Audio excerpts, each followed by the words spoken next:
Okay, let's go ahead and get started. I want to be respectful of everyone's time. We're hoping we can keep this to under an hour today. So thank you all for hopping on and joining us as we plan to continue our first impressions discussions.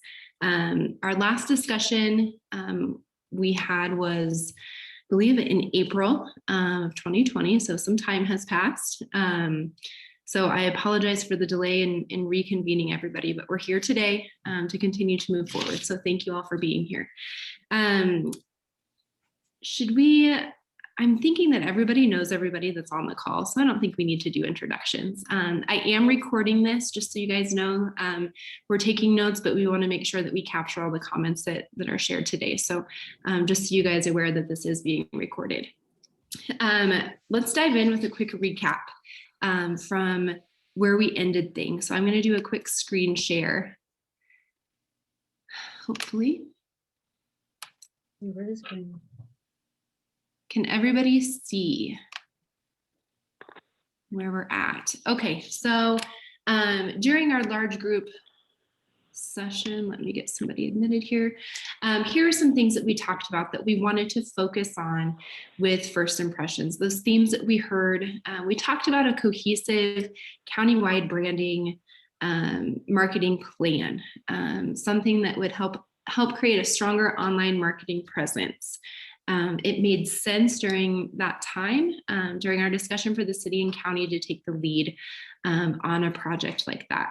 We also focused on art, the development of art throughout Keith County, murals specifically. We have some pretty large canvases on our corridors in Ogallala, Paxton, Brule, even out to the lake. So wanted to focus on mural development, also green space development, and wayfinding efforts, signage for not just our residents, but also those visitors that are coming to our community. And as always, focus on utilizing those vacant buildings that every community does have and making improvements to our properties, just to show a strong sense of pride. So our agreed upon goal statements from our session that Nicole Sedlacek with Nebraska Public Power so graciously helped us to facilitate. KCAD would help to lead, coordinate a master plan. So we are convening everybody today, bringing people together to set forth the path to create this master plan for First Impressions project. We will work closely with these groups as we talk later to help identify resources, funding sources, establish a time frame, things of that nature. We want to make sure that there's no duplication of efforts through this process. It's silly to continue to start over. So we want to use the tools, the information that we have as we work through this process. Chris Vale, as noted here, has done a wonderful job with wayfinding projects in the past. She has those documents. So obviously we have that information to use, and also our previous downtown revitalization plan from 2011, along with some first impressions information gathered when we did a partnership project with COZAD Development Corporation. And then a list of key members that need to be at the table, a lot that are represented on this call today, but people to keep in the back of our minds as we do move forward through this process. Does anybody have any comments to add on that recap piece? Was there anything that you feel was missing? If we can think back to October. I think that summarized it very well. Lisa and I have talked about this several times over the last couple of weeks, making sure that as we move forward, that these areas that we've identified are not competing with each other, that green space development is not competing with mural development or wayfinding. And so how do we make this an all-encompassing project? How do we pull this together? And so I want to move into that and talk about our next steps, how we see this developing and these areas working to complement each other. I'm hoping that everybody received a copy of the agenda, or I'll pull it up here. We were able to see that. And that's not it. There we go. Okay, so as we move forward, we think that it's important for us to break up into smaller groups. These groups that we have established are a mural development group, a green space development group, and a wayfinding development group. Chris Veo has graciously stepped up and volunteered to lead that wayfinding group, that smaller focus area. Barb Jeffries is on the call. She has agreed to lead the green space development group. And for the time being, KCAD will lead the mural development group. How we see this working, and we'll get your guys' feedback as to where you would like to fall as we move forward. But how we see this working is those interested would participate in these smaller group discussions and create this master plan that we've talked about. You guys saw me show a map just a second ago. I have maps identified for all of the communities throughout Keith County. So I'm going to use wayfinding, Chris, as an example, like we talked yesterday. So the wayfinding group would set up their own specific meeting, have these maps, identify areas, especially based on the work that Chris has already done, the information she's gathered. Where do we need improved signage? Where can we focus our efforts? And basically just mark, hey, we think we need a sign here, we need a sign here, we need a sign here, for all of the communities and all of the areas. Mural development team would do the same. Green space development team would do the same. And then work through those items that I have listed on the agenda. Keep all of these things in the back of our mind. What is the purpose of this specific project? Why are we doing this? What are some of those ideal locations, like we talked about? Who might we partner with to help us do this work? Are we going to hire professionals to come in and paint a mural? Are we going to work with the high school art department to do some murals? Is this going to be a combination? Are we going to have a specific theme that we follow? Who will own and maintain any of these developments, right? Oh, thank you, Lisa, for sharing that agenda, especially when we're talking about green space development. We know that the city is limited on funding to maintain what's already existing. And so thinking through those processes. What are some potential funding sources? And what groups are already in existence that need to be at the table as we work through this process? So these smaller groups will work through this, identify these areas, and then we get together and we take these maps and we lay them on top of each other, right? And so in my mind, we have a layer for green space, we have a layer for murals, we have a layer for our wayfinding projects. And as an example I used with Chris yesterday, oh, look, there's the need for a sign is identified here and a mural. How can we work together to accomplish both of those projects in the same location? And let's throw in this green space piece over here. But we can work this in phases. That's how I see these areas working together. So we end up with our master map, and then we phase in these specific projects. So we have first impressions, phase 1 projects. Here's 3 green spaces we've identified in communities. Here's 2 murals. Here's 10 signs in phase 1. So they're all working together and we're not competing for funding sources, and we can put together kind of this cohesive package for first impressions as we move forward. A lot of wheels turning at once, right? But the idea is to get them turning in the same direction. And so that open line of communication will be key. And our office is here to help facilitate those conversations and schedule those. Does anybody have questions on that? We just kind of dove right in to how we see this moving forward, but I think we're at that stage. Any comments, concerns about that? All right, this is Deb. And Yeah. just real quick, on the wayfinding project, has there been a conversation with the city as far as what the city's able to do from a Department of Roads standpoint with both, with East A being part of Highway 26. So Or no, Highway so 6 or Highway 6, all, I'm sorry. yep, all of that would come from those small groups. So, Okay, I didn't know if that had already been done. and Chris may have done that in the past Yeah. too. That I don't know, but. What I have done, Deb, is I have reached out to the Department of Roads, and there's a person in North Platte that we specifically would have to deal with. Gary? And it's called, yes, it's Yeah. called Todd's. So because it's never gone to the point where we actually need, I know that there are, not only do we have state, we also have federal regulations because of the highways, coming off I-80. So there are a number, especially with wayfinding, that gets very complicated, and definitely am aware of it. And the one person that I had reached out to about 2 years ago in regards to this was a gentleman out of Lakewood, Colorado. And one of the things that they do as they come and do these presentations is they will actually contract or contact the federal, state, and local agencies. So I see with wayfinding that being a more professional aspect that we would farm out to someone in the long term, and not immediately, but so those regulations and requirements would definitely be something that you can't do it without. Right, and like I said, I was just curious in the process of it, if there's been some conversation with the city, just so that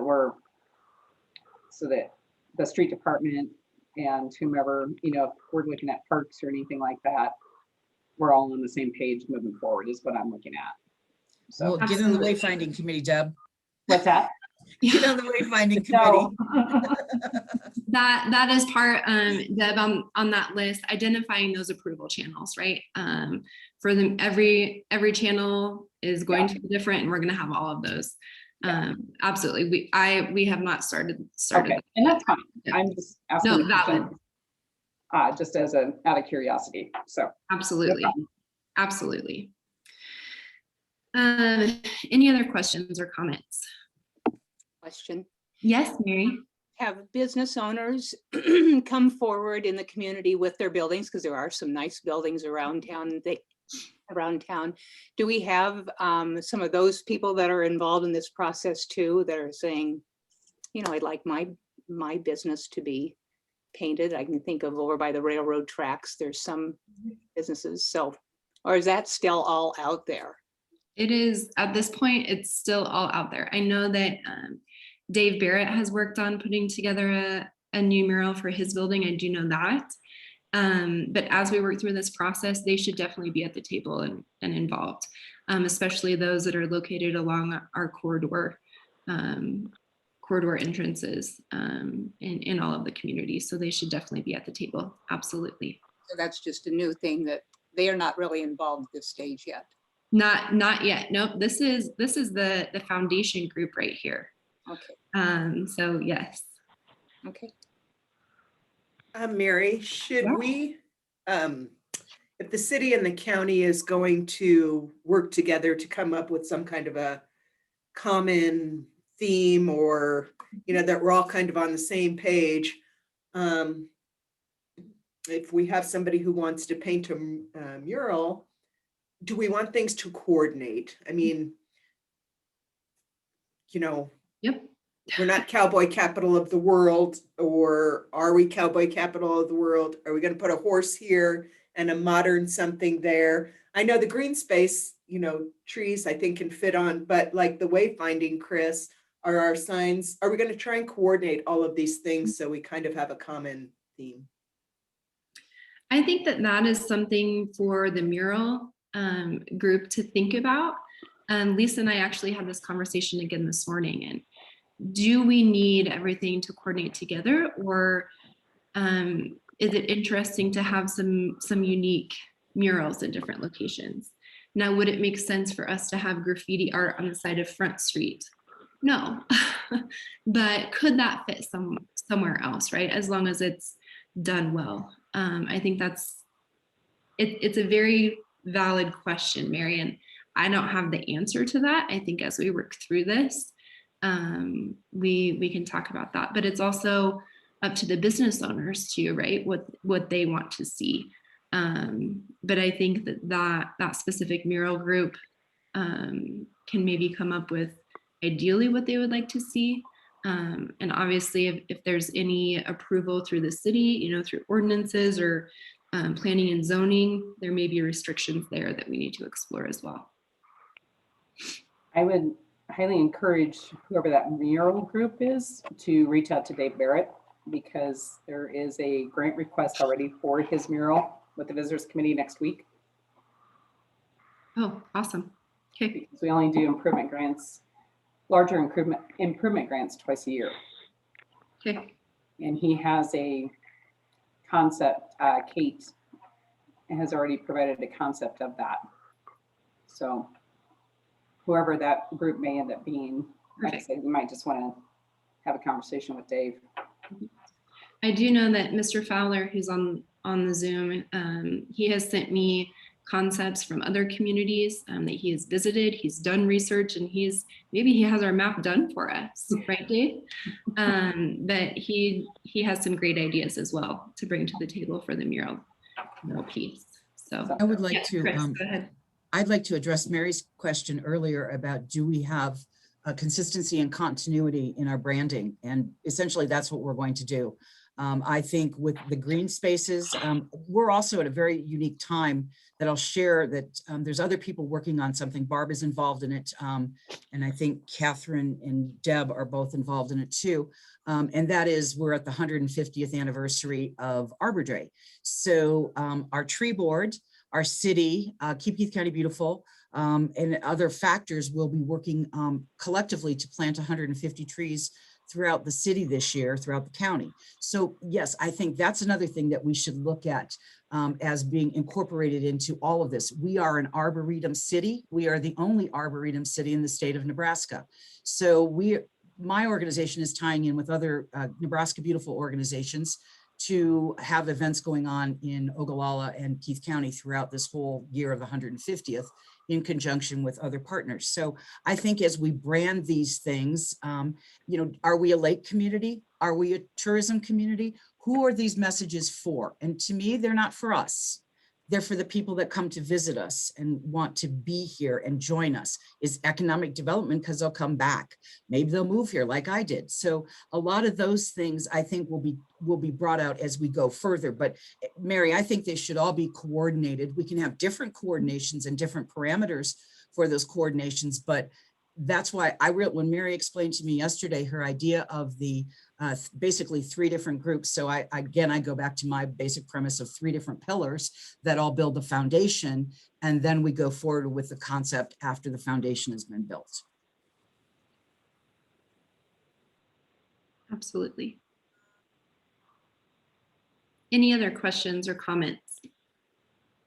I would make a couple of comments if I may. Please. With the research that I've done and communities where I've visited, it appears that those who have been the most successful with mural projects are those who have not created murals as signs, but as pieces of art that make people want to come into your community. What I read is that if you start using it as signage, then you come up against sign regulations and a lot of bureaucracy that's involved in that.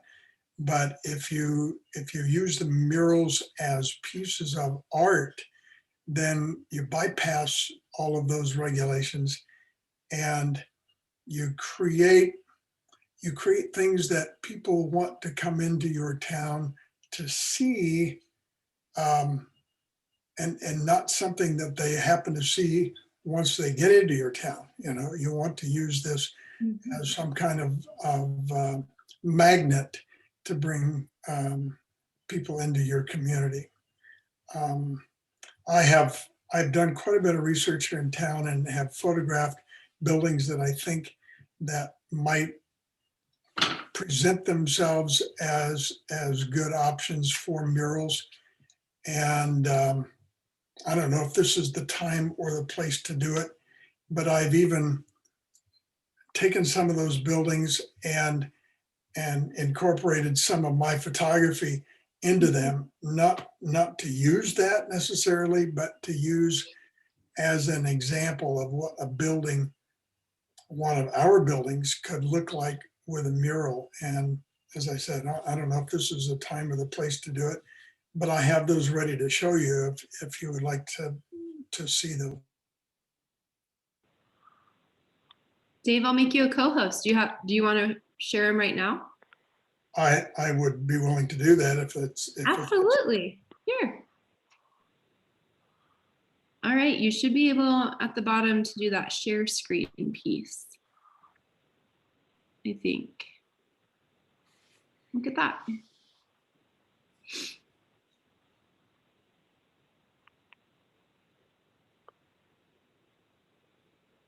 I see it. Perfect.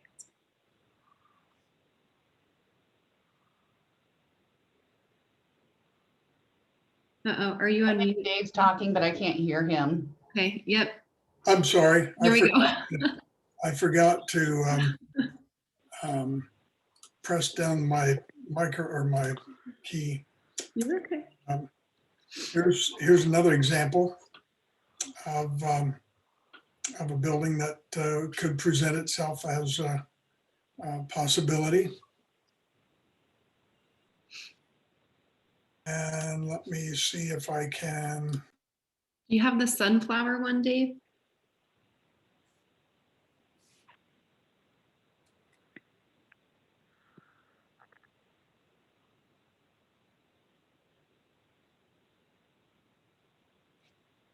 There it is.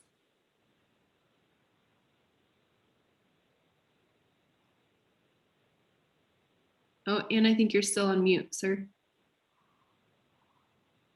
Okay. There you go. Yes, and this is another building that could present itself as a mural opportunity.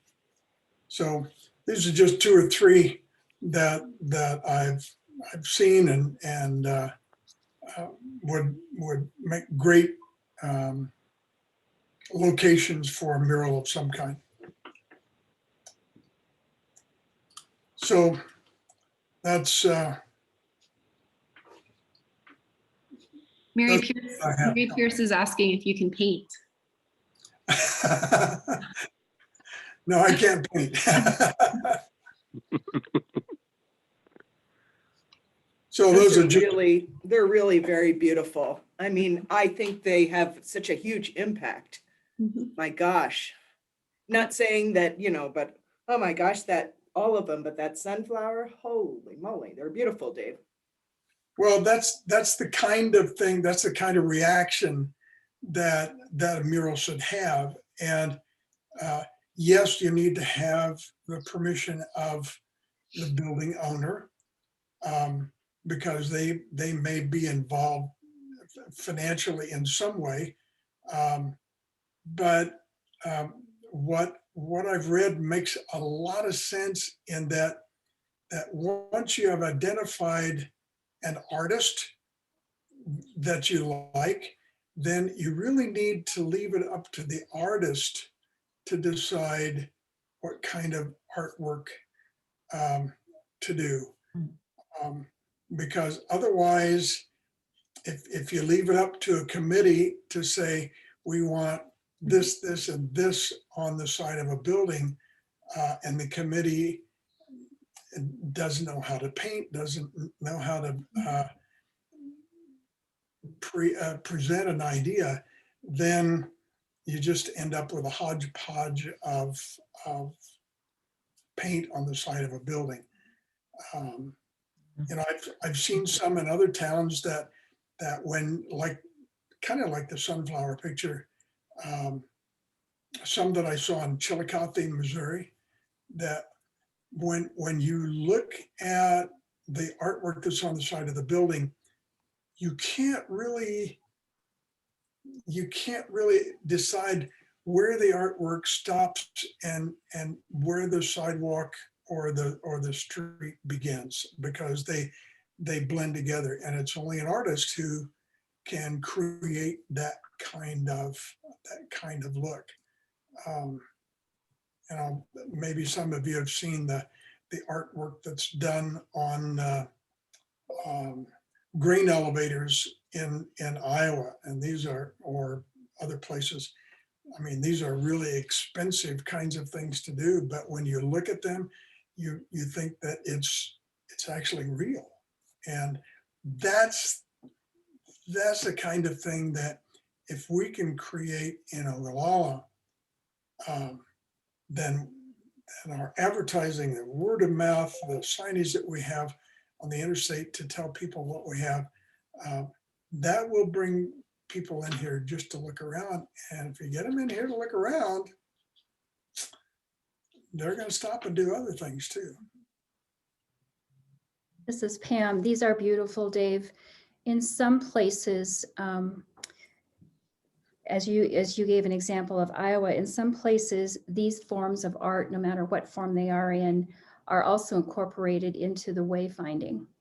And it's really a great concept how you work together with what you have these pillars identified, Mary, to work together on all these pieces. It may or may not be something that would fit here, but it is, I have seen it done and it's done beautifully. Yes, once you communicate with the artist and say, here's where we are, who we are, come up with something that is part of that concept. Mhm. A couple of years ago, Keith County Beautiful got a grant from Sherwin-Williams, and we painted the alley between Cal's Boot and Shoe and what used to be Ben Franklin's there. And it was a very interesting thing to have done because it's hard to paint buildings. It's not as easy as people thought. And we hired a gentleman that worked at Prairie View School, and all of the materials were donated by Sherwin-Williams. So I would love to be able to, turn that to whoever's doing the murals too, to get that kind of granting involved. They gave us rollers and brushes, and I had to go to North Platte and pick up the paint, but it was all free and it all got done. And it's a night, it was along the 10-year plan from the downtown renovation site to where we built Rendezvous Square. So that was part of their thing. So we actually took something from 10 years ago and brought it into what the whole plan. And that's why I think that plan was good, because it looked at other things. Here we are 10 years later, still looking at that and saying some of these things were done, but other things we just kind of dropped the ball on. So let's pick up something. I don't like to recreate the wheel either. So if it's there, let's take it. If not, I love what you just showed us, Dave. I think it's awesome. And that would be something that it gives an identity to the town. Sunflowers, I love those. They're everywhere in the summertime and they just brighten up the world. So I love the sunflower one. There was another idea that I saw visiting a friend in Sandpoint, Idaho, and there was an alley similar to a couple of alleys that we have in our downtown area that they made available to the high school art department. And a whole block on both sides of the alley, the high schoolers would each take this part of the building and this part of the building and this part of the building and create their own graffiti, if you will, their own artwork. And because they allowed the high school to do it, then every year they got to change it. And the next art department that came in, the next group of students that wanted to do that kind of thing, had the opportunity to put their own signature, if you will, on this alley. And it was amazing when I was there to see the number of people who were walking up and down that alley just to see what was new and different there. So that's another possibility that we have too. I love it. Tina, do you have something you want to share with us? I do. Mary, I did send you all those pictures of that mural artist. Mhm. And this is actually thinking big. I think one thing that we need to keep in mind, if we do murals, there's somewhere that people want to park and get out and take pictures. And that is one thing that I think we need to pay attention to. But I just wanted to share this one. I don't know if I can get it to share here, but this is that artist that actually is unique because he comes to your town for a week. He just takes photographs and then he makes a decision The example that I have, let me try to share can I share my screen? Yeah, you should, Okay. down at the bottom, it should give you the option to share, See Tina. if I can.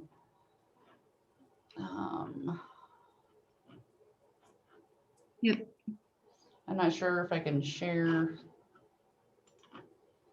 No, that's not what I want. Can anybody see this? Yes. So this is just thinking really big on the green elevator. And some other thoughts I want you to keep in mind is when you paint a mural, there is some anti-graffiti paint that can go over them. So that is a low maintenance. The paint I'm sure is expensive, but in the long run, I think it's a low maintenance cost to do that anti-graffiti top coat. So it's something to think about. But this is just a big example of what that artist does on the grain elevators. One idea that I had, and then I can stop sharing this, but one idea that I had is that grain elevator down on Railroad Street there. There is some parking down there, but this would be something, a big project that would actually bring some people in. You're not going to be able to see the grain elevators from like the interstate or the interchange out there, but this would be something that, you know, along with the wayfinding, you could, you know, you got the arrow pointed down there, mural parking, whatever. But I am kind of excited about this idea. It really draws your attention and it's something different and massive, so to speak. And it's just something that I think we should think about too. I love the murals on all the other buildings too, but this is one project that I think is pretty unique and I think it's an excellent idea. They get so many people stopping and it's just, I think it's a good idea, but this is a massive, massive project, obviously. Tina, is this the artist from Australia? Yes. Yeah. Yes, he's done Amazing. several. He's done several in Nebraska.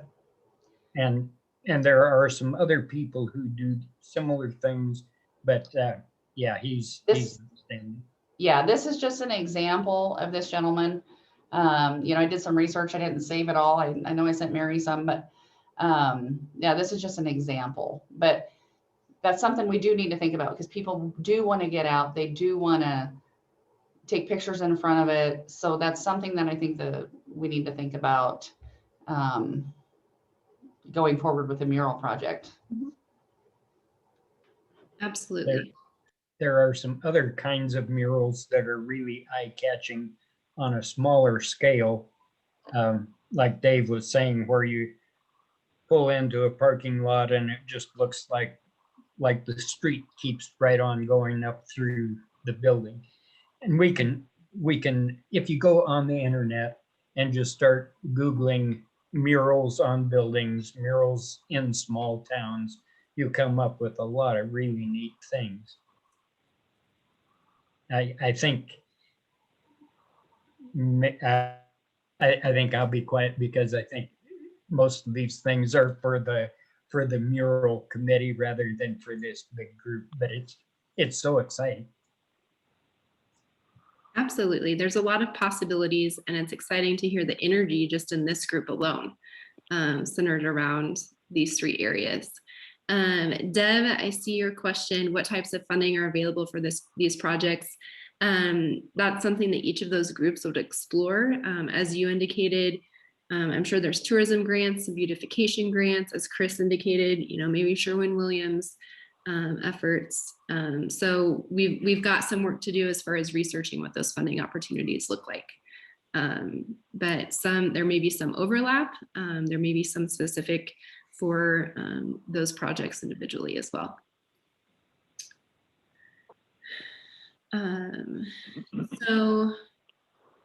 Does anybody have anything else? I know that I saw Tina input into the chat that she would like to be involved in the mural group. And I also saw that Mackenzie volunteered for the wayfinding group. If anybody else would like to commit to being involved in one of those smaller focus groups, you can throw that in the chat. And Lisa and I will put together a contact list for those group leads. We will share those names, that contact information with those group leads. Again, Barb for green space development, Chris with wayfinding, and right now myself for mural development.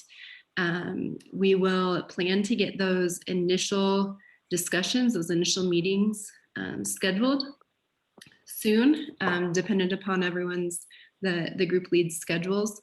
But as far as timeline goes, the sooner we can get our master plan together, the better, right? We're all anxious. We want to see things happen. So I'm thinking a June, July deadline to try and get this master plan put together. Then we can work to explore funding sources in late summer, and that carries into fall and winter. And maybe we can kick off phase 1 and phase 2 development then in the spring. But that gives us plenty of time, I think, to gather and put our thoughts together for this plan.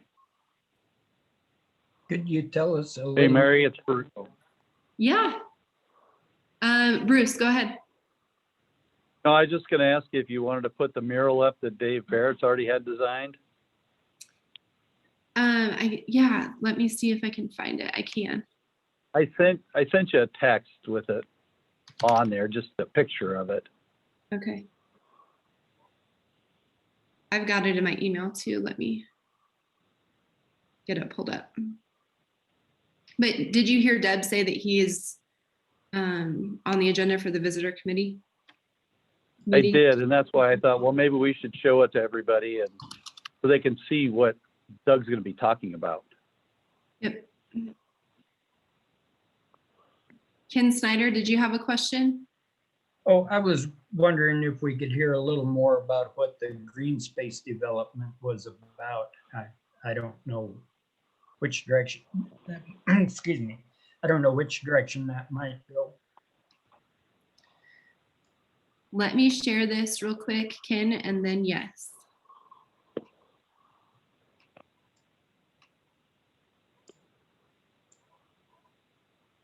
Can everybody see that?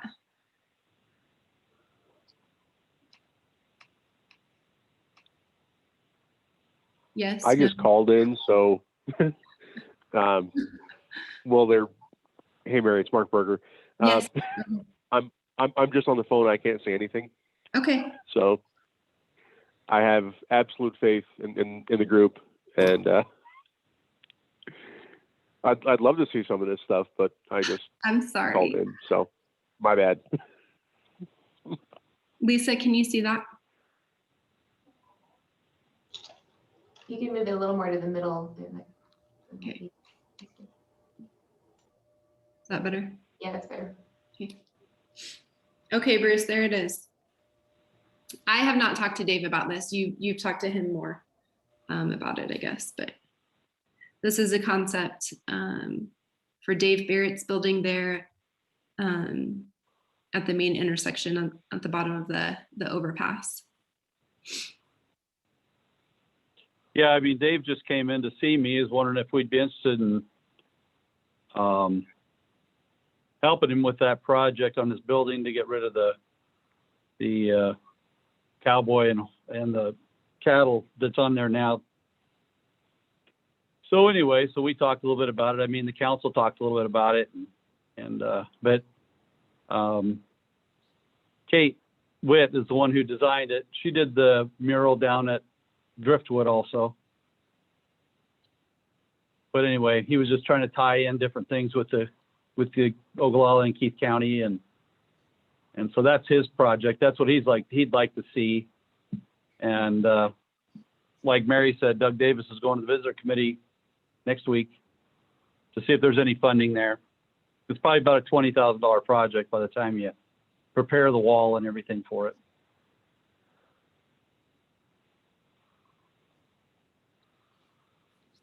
I know when we repainted the slab at the lake a couple years ago, I didn't think it was going to be that much money. And it ended up costing us $15,000 to paint it 2 colors, blue and white. So, and it's really only lasted about 5 years. We're going to be looking at doing it again sometime within the next couple of years. But it's very expensive when you have to consider that much space and the amount of paint that it's going to take. And even if the artist should get some money because it is their time and effort. So Mhm. it isn't cheap. Absolutely. Mary, did you have something to add? Oh, Mary Jensen. There you go. You can hear me? Yes. Well, this is my daughter, Kate, who has done quite a bit of art where she lives in Burke, South Dakota. And when she did for Driftwood and that kind of thing, people have given her the ideas and then they dictate what they would like to see on the building. And then she puts it in a composition, takes pictures of the building.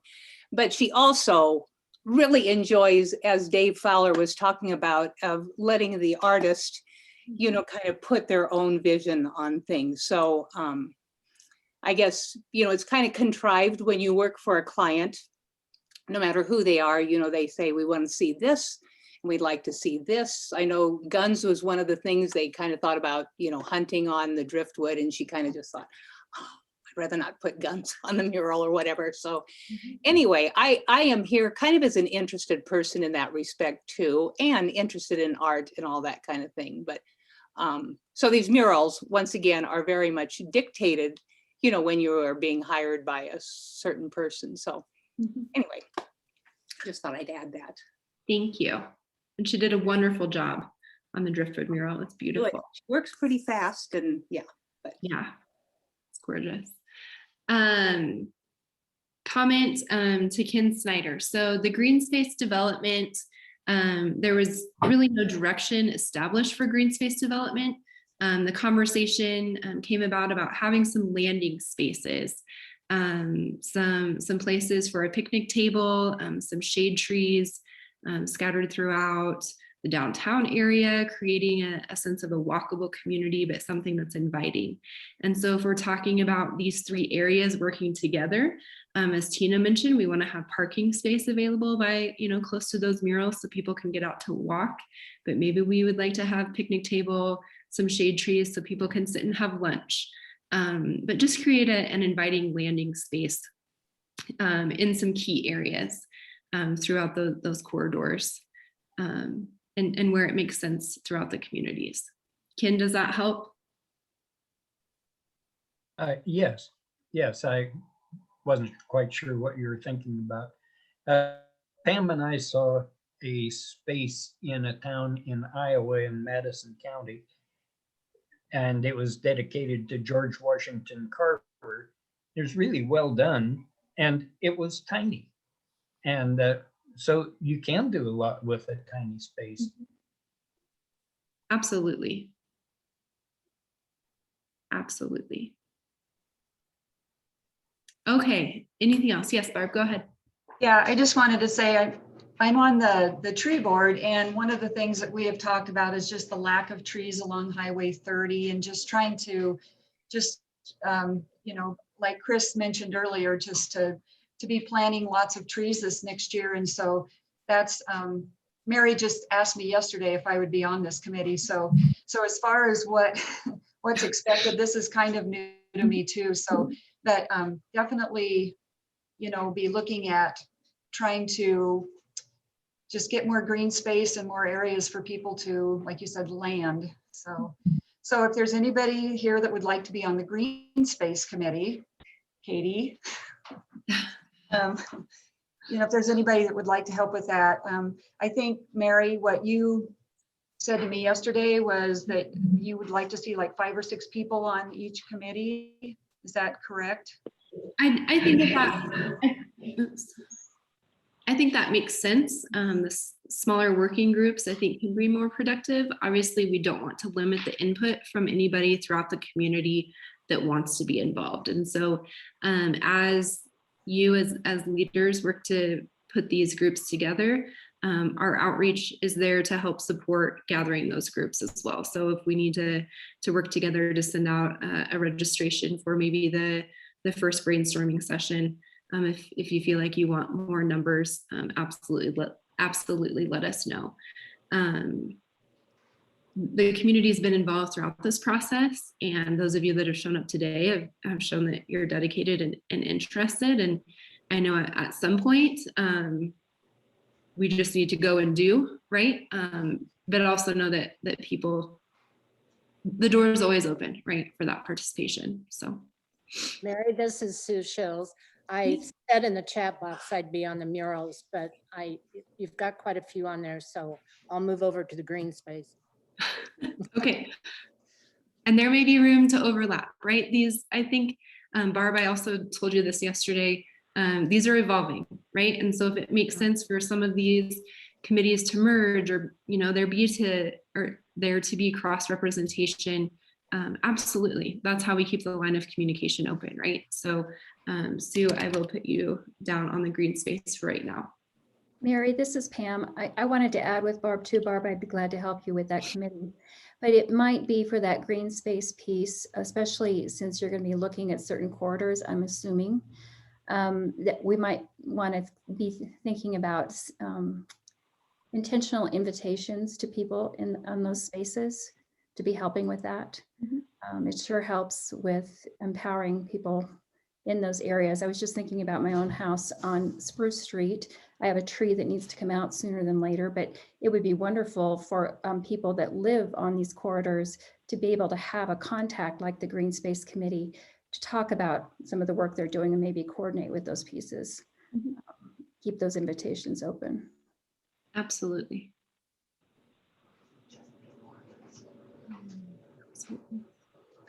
Hey, Mary, Mark Berger here.